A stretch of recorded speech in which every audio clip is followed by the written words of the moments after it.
chapitre 18 du livre de Deutéronome, il est dit qu'il viendra un prophète plus grand que toi, plus grand que Moïse. C'est Dieu qui le dit, plus grand que Moïse. Et pourtant, pour le peuple juif, notre ami Daniel n'est pas là, mais il pourrait peut-être éventuellement écouter ce que je dis, mais en définitive, pour les Juifs, un homme plus grand que Moïse, ça ne peut pas exister.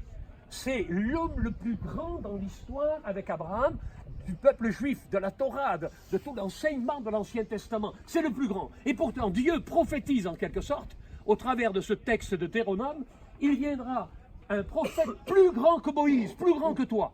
Et il dit, écoutez-le, écoutez-le.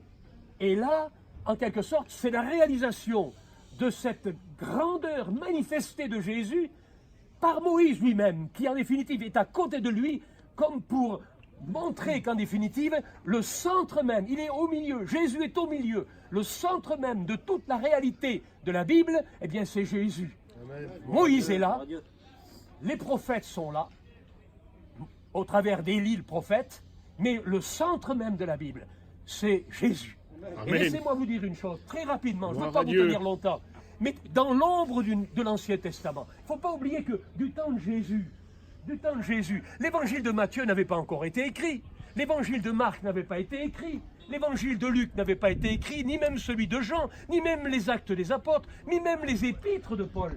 Le Nouveau Testament n'avait pas encore été écrit, il n'y en avait rien.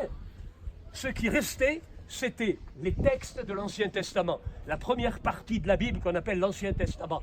Mais laissez-moi vous dire une chose, dans l'ombre de l'Ancien Testament, depuis la Genèse jusqu'à Malachie, vous découvrez les prophéties concernant Jésus. Amen. Jésus est présent depuis le livre de la Genèse. Lorsque, par exemple, déjà dans le 3e chapitre du livre de la Genèse, il nous est dit que, au fond, le serpent, on lui écrasera la tête. Et celui qui écrase la tête du serpent, qui symbolise Satan, qui a été, en quelque sorte, celui qui a fait chuter l'homme par la tentation, celui-là qui, au fond, a semé la zizanie, la querelle, la mort et le péché, celui-là, on lui écrasera la tête. C'est une prophétie messianique qui annonce la victoire de Jésus à la croix du Calvaire. Est-ce que vous comprenez cela?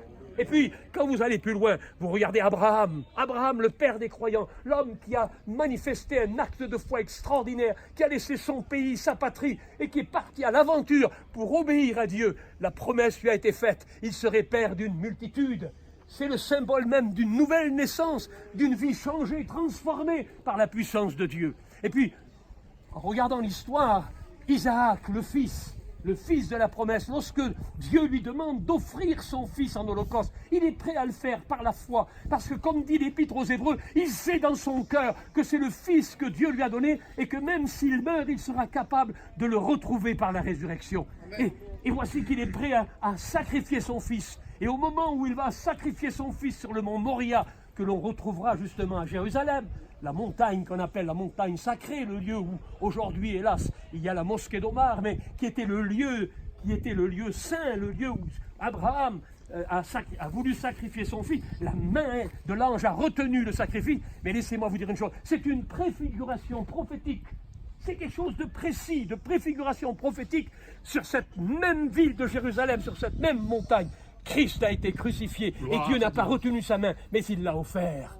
Il a tellement aimé le monde, nous dit l'évangile de Jean au chapitre 3, qu'il a donné son Fils, afin que quiconque croit en lui ne périsse pas, mais qu'il ait la vie éternelle. Et Jésus a dit lui-même, mais moi, ma vie, personne ne me la prend. Jésus n'est pas un martyr, mais il a offert sa vie. Gloire à Dieu. Librement, il a donné sa vie pour le péché de l'humanité. Et puis quand on va plus loin, laissez-moi vous dire, on franchit les étapes, on arrive à Moïse. Très rapidement, le bâton qui a ouvert la mer Rouge. Mais c'est aussi un symbole de celui qui nous amène de l'esclavage à la liberté. C'est aussi un symbole de Christ. C'est une prophétie de la liberté que nous avons en Christ. Et puis, lorsque le peuple est allé dans le désert et qu'il a eu faim et qu'il a demandé la manne et qu'on lui a offert la manne, qu'on lui a donné le pain du ciel, soi-disant. Mais c'est un symbole aussi de Jésus qui est le pain de vie. C'est encore un symbole prophétique.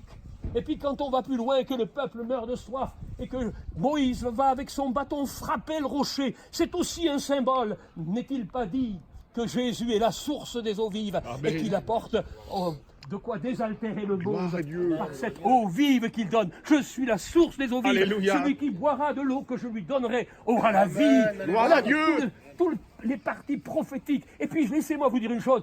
Qui a tenu cette pierre dans la main de David pour combattre Goliath? Cette pierre qui a été lancée et qui a vaincu le géant, qui a terrassé le géant, c'est encore un symbole de Christ qui nous donne une parfaite victoire en toutes choses. Gloire à Dieu. Et toutes les prophéties messianiques, vous prenez les psaumes de David, le psaume 22 qui nous parle des mains et des pieds percés de Jésus, que vous regardez, son dos a été labouré, ou vous regardez le psaume 23 où il nous est parlé du bon berger, c'est encore un symbole de Christ, c'est une prophétie messianique. Et puis si vous regardez aussi la brebis d'Ésaïe 53, il est mené comme une brebis.